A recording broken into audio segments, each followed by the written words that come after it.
अपनी आजादी को हम हरगिज मिटा सकते नहीं, अपनी आजादी को हम हरगिज मिटा सकते नहीं। सर कटा सकते हैं लेकिन सर झुका सकते नहीं।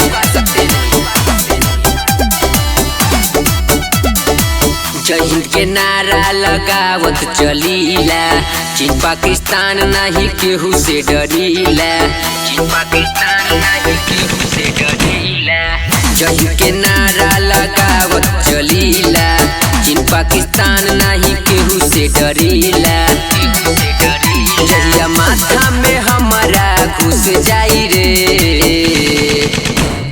चली जब सीमा पर दाएं दाएं गोली, जे भारत माई के बेटा सनक जाई रे। चली जब सीमा पर दाएं दाएं गोली, जे भारत माई के बेटा सनक जाई रे। मुझे तन चाहिए ना धन चाहिए, मुझे तन चाहिए ना धन चाहिए, बस अमन से भरा मेरा वतन चाहिए।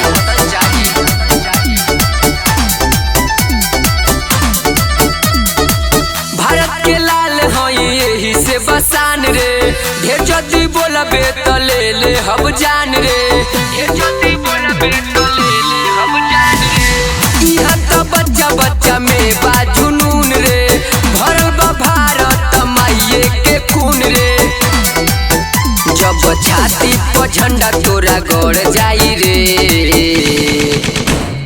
चली जब सीमा पर दाएं दाएं गोली, जे भारत माई के बेटा सनक जाई रे। चली जब सीमा पर दाएं दाएं गोली, जे भारत माई के बेटा सनक जाई रे। भारत माई के बेटा सनक जाई रे, भारत माई के बेटा सनक जाई रे।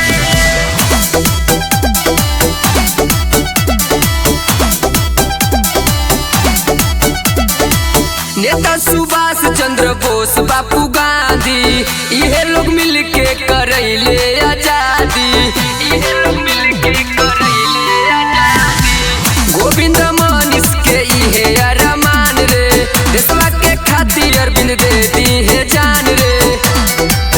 जहिया सीमा पर सभे लोग चढ़ जाई रे, चली जब सीमा पर